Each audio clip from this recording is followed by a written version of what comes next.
Greetings, Guardians. My name is Bife here. Today we're going to continue with the story of the Awoken.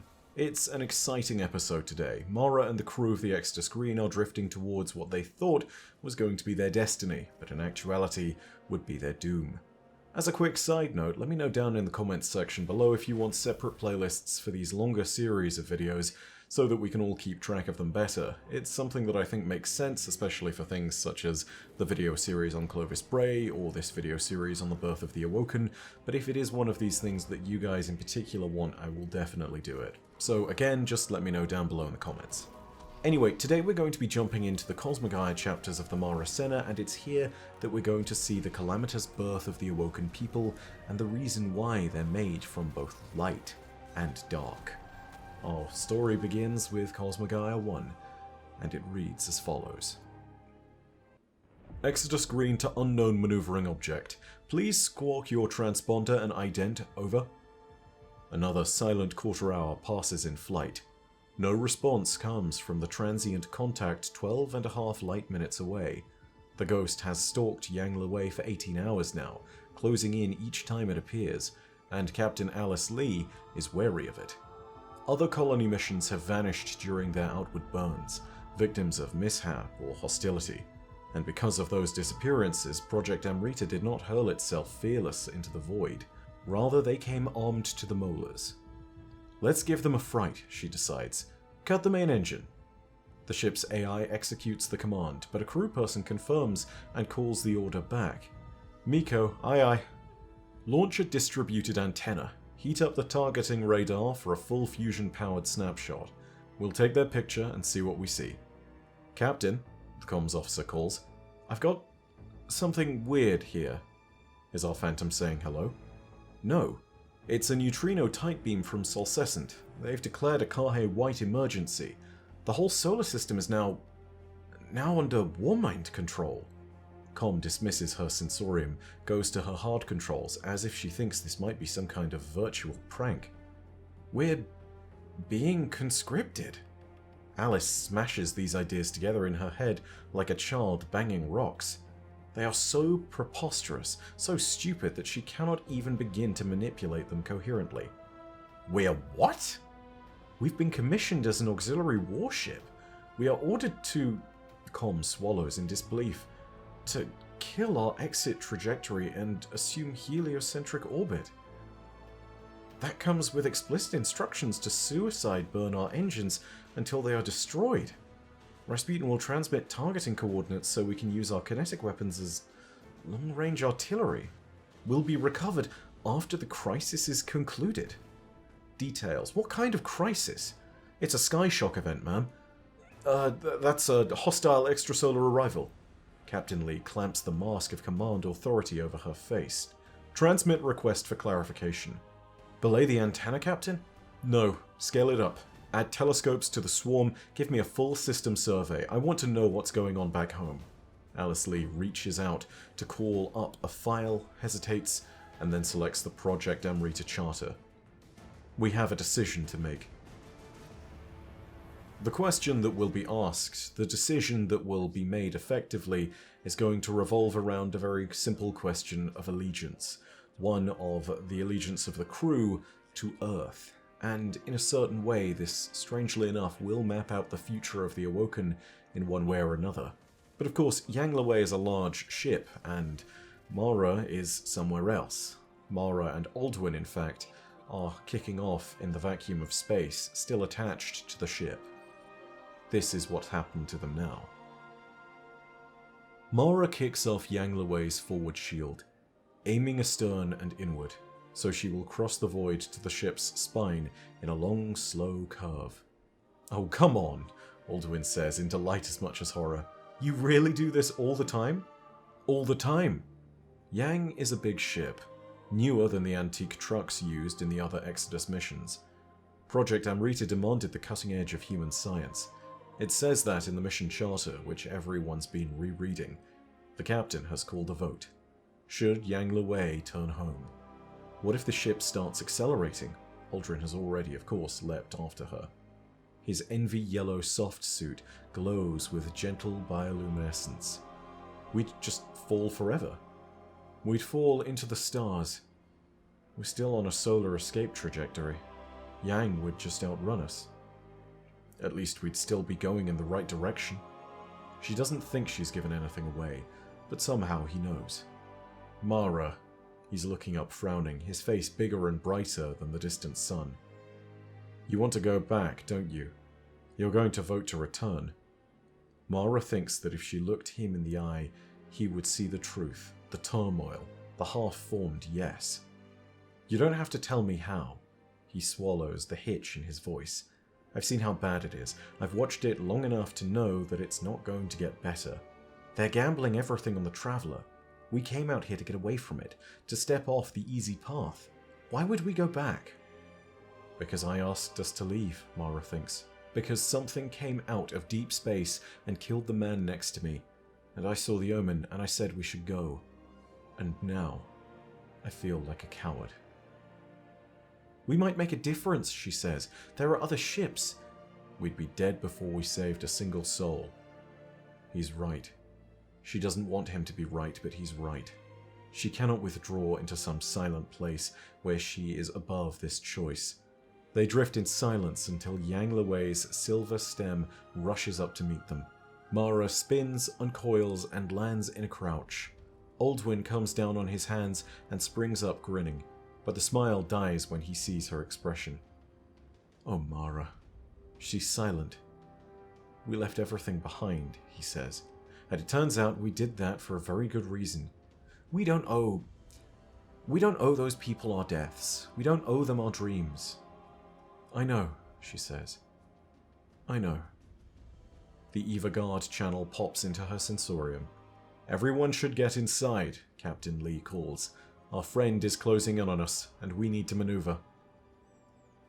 I think here it's rather odd because Mara is torn, as I feel she often is, between her penchant for prophecy, which puts the future into clear focus, and also between her genuine desire to help people. There is something here which is admirable, which is that Mara regrets having left behind the people of Earth, but there's also something which is brutal but correct. The prophecy that Mara saw of the man next to her in space dying from the accelerated rabbit embryo, which we talked about in the last episode, really was a prophecy of what was happening. Something was indeed going to come from dark space, and it was indeed going to mean the death of all humanity. No matter what, I feel as though it's not necessarily going to make much of a difference here. The darkness that has pursued them is indeed exactly what I think you all believe it is. It's probably a pyramid ship of some kind, and with its terrible power, it's going to attack the Yang Lewei. And that is going to be done through the most typical of means, as per usual. It's going to attack through its use of gravity. The stars have gone out.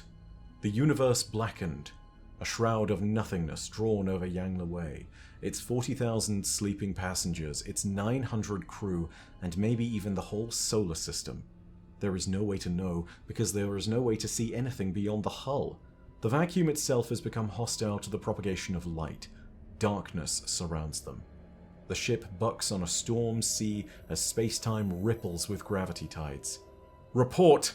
Captain Lee calls. Her sensorium blazes with positional telemetry, from ring laser gyros, beacon satellites, pulsar fixes, cosmic microwave background texture, galactic EM field terrain mapping, every single instrument useless, crashed, spitting nonsense.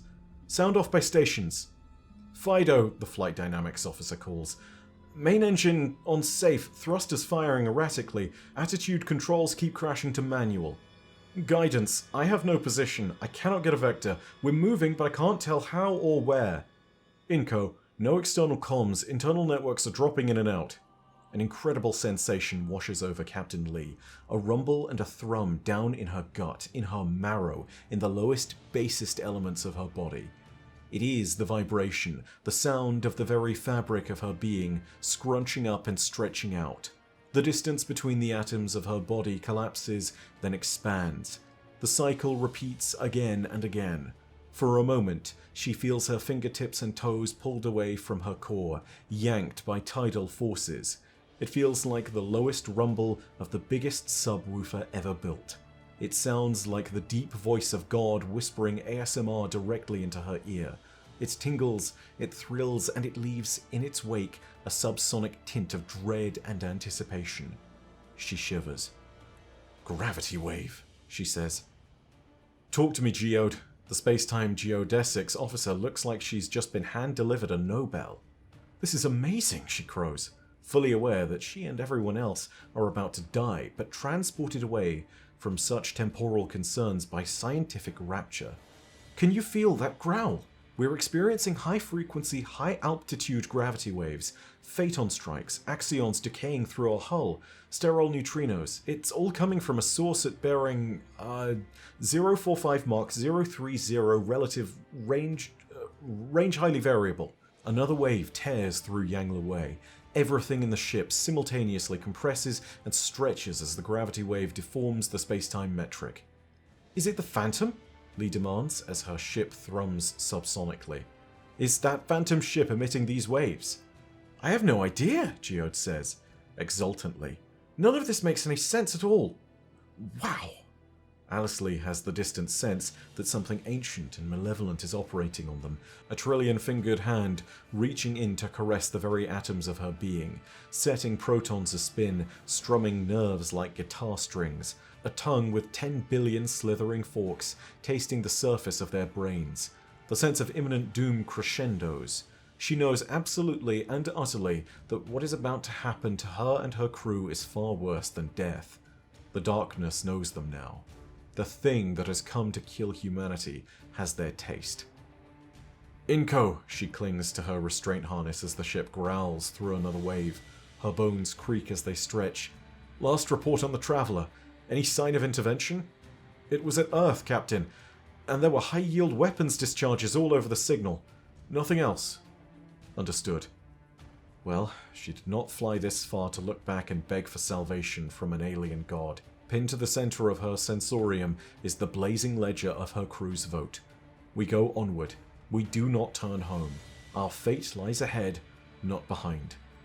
"Launch an antennae," she orders. "I want every probe and satellite we've got outside." "Captain?" Inco protests. "The vacuum's not signal permissive." "We're still passing signals internally, aren't we? Use hardline. Run filament between the satellites. I want a transmitter sail out there, and I want a broadcast." Her flight crew stares. "Captain," Fido says. "Broadcast what?" "A declaration of neutrality." Alice Lee grits her teeth against another wave. It rattles her molars in her skull. "Whatever's out there, it came for the Traveler. We tell it we're not part of this war. We've seceded from human existence under the Traveler. We demand to be treated as a separate species, not party to baseline humanity's conflicts. And we pray that something out there cares about the difference." Finally, in this moment of calamity, while they're under attack and while the satellite is being stringed up so they can send a message, with the message that Captain Lee is about to send, something remarkable will occur. It's not clear if the message is the reason for what will happen next, but it is an indication of what is about to occur. This will be the moment at which the Awoken will be born. This is a moment when everything changed, and Mara Sov will be the first. She remembers everything about the moment she is born. She has gone outside Yangla Way to die in starlight. She cannot bear to let anyone see her fear, or her awe at the scale of destruction, or her pity for the billions of souls dying in darkness back around Sol. She cannot be among the other crew as they cling to each other and whisper reassurances. Not even with her mother. She cannot surrender her mystery. So she kicks off the hull on 50 kilometers of tether. But there's no starlight to die in. The darkness is absolute. Gravity waves tug on her line, pulling her back toward Yang and then hurling her away. In time, she feels another vibration on the line. "Sister," the tether transmits. "I'm coming out to get you."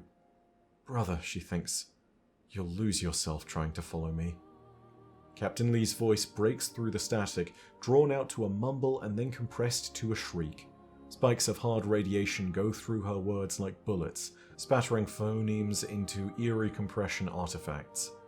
"This is the interstellar vessel Yangla Way to entity interacting with us. We are not involved in your dispute with the powers around this star. We are on a mission to begin a new life elsewhere. Our purpose is orthogonal to yours. We request your indifference." Mara's tether trembles with Aldwin's progress. She holds it in one hand and reaches out with the other, gripping the emptiness, feeling how the tides of broken space pull at her fingertips. She senses that the nothingness around her is not indifferent, that it is aware of all purposes, and that its own purpose encompasses them. It is infinitely hostile because it must be. Suddenly, the void around her has just spontaneously Big Banged. She sees light. A point of pure white shines in the cosmic distance. Not just visible luminance, her suit decomposes the spectrum, but light in the radio bands, in microwave, keening ultraviolet, a spike of gamma, a total and all-embracing radiation. It sings.